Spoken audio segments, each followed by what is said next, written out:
Let's get though into our team selection. Alisson, the goalkeeper, we're all happy to go with that. Back four, same as it has been now for the last few, Gorsty? Yeah, I think so. They haven't really, the Real Madrid game aside, they've been pretty solid in the Premier League. They only conceded one in the last three. So, yeah, it has to be, doesn't it?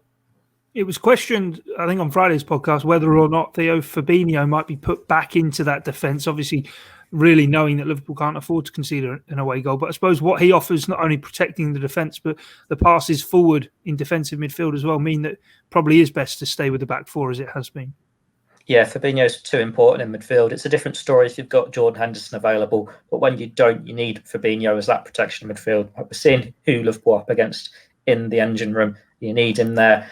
Granted, Kabak and Phillips aren't your strongest options, but it's better to have natural defenders there who can defend with that shield in front of them. Right, so Alisson in goal, Trent, Kabak, Phillips and Robertson as the back four. Gorsty, what's your midfield three going to be then? Well, I was thinking about the 4-2-3-1 because Liverpool need the goals, but I just think if they did that, they'd leave themselves open to be schooled by that Real Madrid midfield because it's no doubt it's the strongest part of their team, isn't it? So it's going to have to be Fabinho in there. James Milner's making a bit of a claim, he really is. Just because I think Liverpool lacked a bit of leadership and a bit of streetwise mentality in the first leg. So I'm actually going to go with Milner, and then it's Wijnaldum or Thiago, isn't it? That's a tough one. Probably go with just Wijnaldum. What's your midfield going to be, Theo? I thought mine was going to be quite controversial, but Gorsty's just gone and done what I've done with Milner. I think Liverpool need that leadership from him with Henderson missing. It is vital for this game that you need someone like that, and he is who I would put in.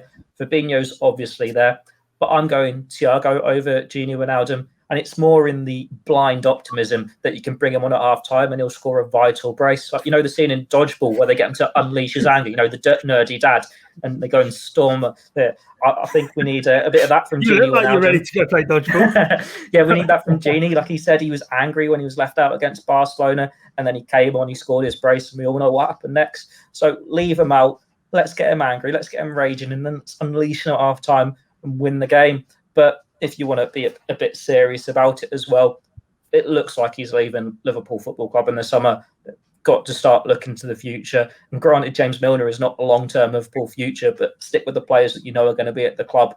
Stick with the attributes you need to win these games. They need to keep the ball. Thiago's going to do that, and you need your leadership, and James Milner's going to do that. Obviously, the substitution before the halftime whistle in the first game, Gorsty, was spoken about a lot, but I suppose with 5 substitutions in Europe as well in that midfield, especially given Liverpool probably try and work their way through the game sort of in blocks, we might really see that midfield in front of Fabinho, those two probably both changed. And I suppose if you've got the likes of Alex Oxlade-Chamberlain, who's done so many things on European nights for Liverpool, on the bench, and maybe Naby Keita, who knows, to come off the bench, as well as either maybe one of Wijnaldum or Thiago. There are a lot of options there as well for Jurgen Klopp, aren't there? There are, yeah, but you know what? As you were saying, Anthony, I didn't actually even consider either player, which is crazy, really. I mean, not so much for Oxlade-Chamberlain. He's had a bit of a nothing season, really. I think he was injured until November time, possibly, and I'm not even sure he started the Premier League game this season off the top of my head. But with Keita, yeah, at no point did I think, this could be the game for Naby Keita. And a lot of that is basically stemming from the fact that he started less than a week ago and lasted 42 minutes and was hauled off. And reluctant to overly scapegoat him or sound like I'm scapegoating him, but that was a big indicator, I think, for Klopp. The third most expensive player in Liverpool's history on such a massive night, and you're getting dragged off. It's a shock that you're starting for one, and then you're getting dragged off before half-time. Spoke volumes for me. So I think could be an option for 20 minutes if Liverpool need someone to have a real go and to go in a bit, hell for leather in the final 15-20 minutes. But I wouldn't be looking to start Naby Keita by any stretch. And I think that's a big indictment, really, when you think of his reputation. And I'm starting a 35-year-old James Milner. Yeah, personally, I think it might be set well for Ox if it's maybe 1-0 going into the last 20 minutes or so, maybe chance to open his legs and drive forward. Let's wait and see how that bit plays out. But Gorsty, I'll come back to you for the front three. Who's going to be lining up there for you? See, that this is another tough one, isn't it? I think you got 4 players vying for 3 positions. I'd be tempted to stick with the usual 3: Firmino, Mane, and Salah, and Jota. Basically, like a cat on a hot roof, just waiting to pounce as soon as he can from the bench. I think that might be the best way to go. We know Firmino hasn't had a great season by any stretch, and Jota scored twice as many goals as him. Probably hasn't played anywhere near as much as well.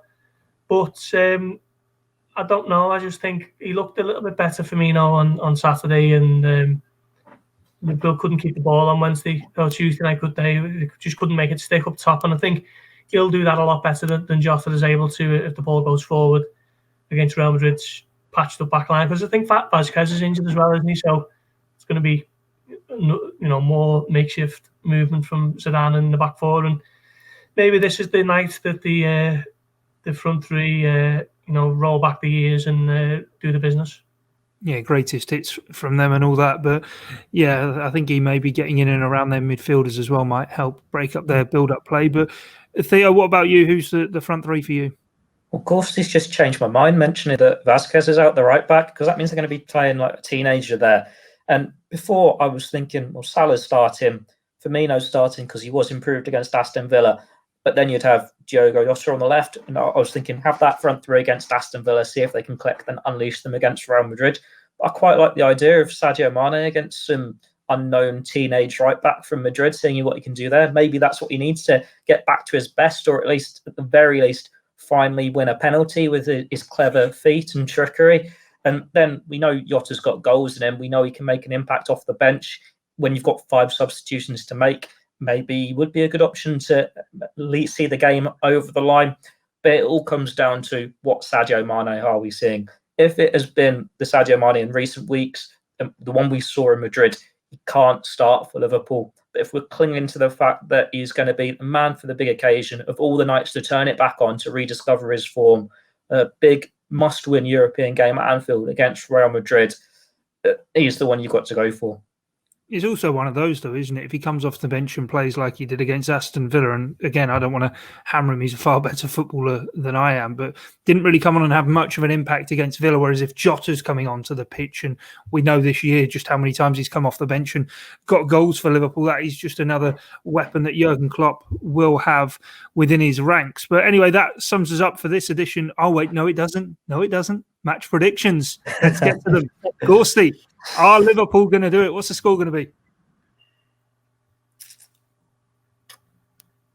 I might be cruel here. I think that they're going to lose 2-1. Heroic failure for the Reds at Anfield, yeah. Theo, what about yourself? If Gorsty had said 2-0, I'd have said 2-1. So he said 2-1, so I'll say 2-0. We've got to have some optimism, don't we? I'm saying 2-0 as well. I said it before the first leg. They did it home and away against RB Leipzig. 2-0. Liverpool, I think, going to scrape through by the thinnest of margins. But, Gorsty, hopefully you'll get to see them get through to the last 4 in the Champions League. Of course, you'll be at Anfield for us. That's it from us here on this edition of the Blood Red Podcast. We'll be with you straight after the game with the debrief live, as well as Jurgen Klopp's press conference after the game. But from myself, Guy Clark, Theo Squires and Paul Gorse, thanks for your time and your company. It's bye for now.